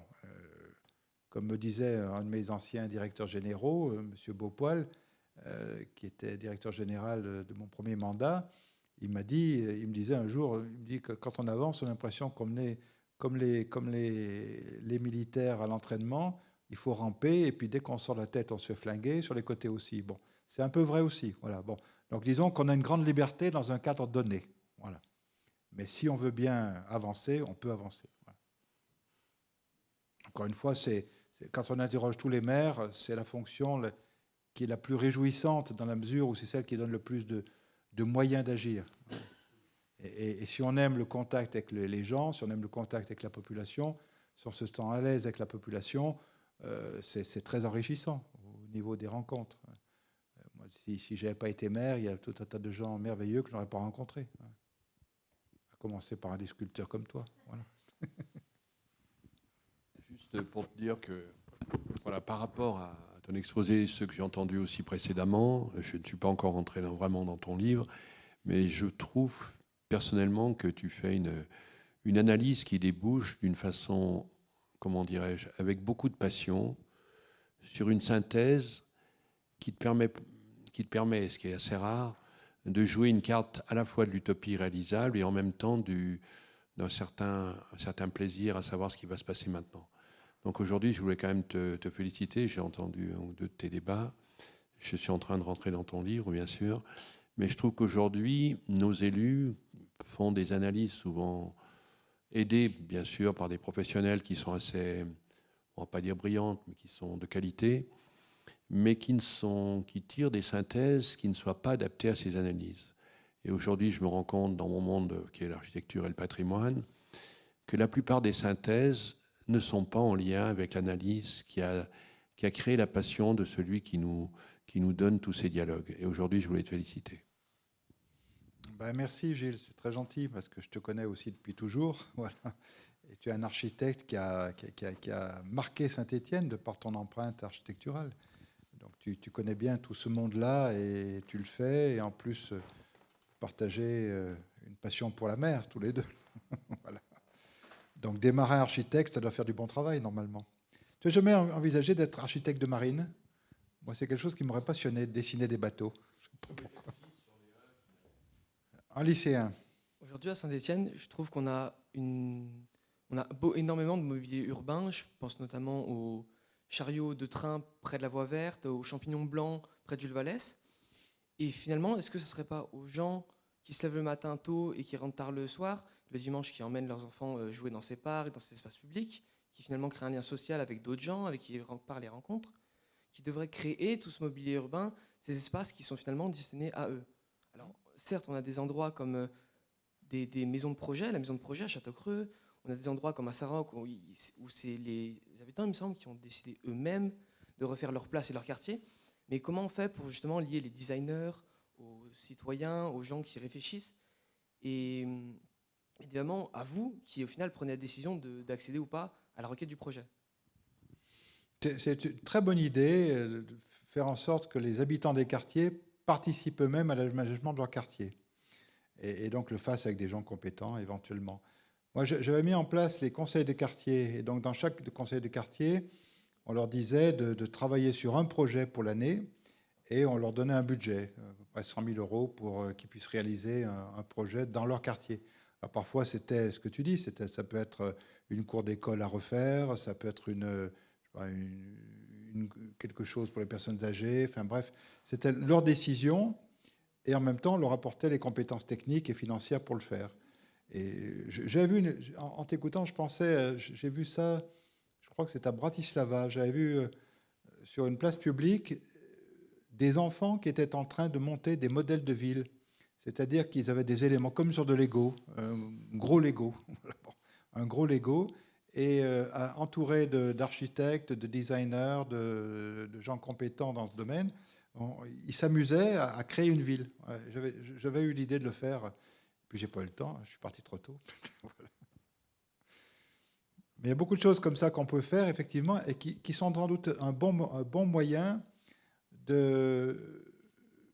pour que les gens soient concernés par l'aménagement. Voilà. Ça pourrait se faire, toi, si tu es étudiant en architecture l'année prochaine, ce que je te souhaite, et architecte plus tard. Avec des étudiants en architecture, vous pourriez faire ça. Voilà.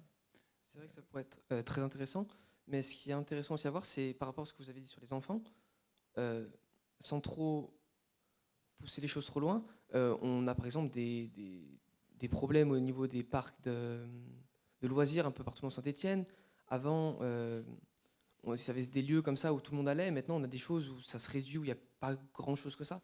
Et que finalement, quand on regarde justement l'espace public et un espace social, on voit qu'aujourd'hui, on a des grandes places grandes ouvertes qui certes aèrent la ville, mais qui font un peu vide et qui finalement, je ne sais pas si c'est un sentiment qui est seulement propre à moi-même, mais j'ai l'impression que j'arrive là, c'est vide, il n'y a rien.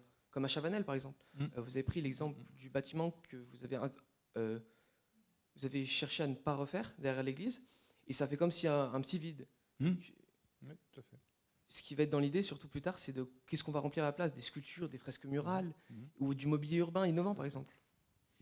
Non, mais je sens déjà que tu as une vraie passion pour l'architecture, pour la ville, et on a besoin de jeunes comme toi dans une ville, justement, pour proposer les choses. Parce que moi, ma génération, elle n'a pas les mêmes idées que ta génération sur ce que doit être la ville demain.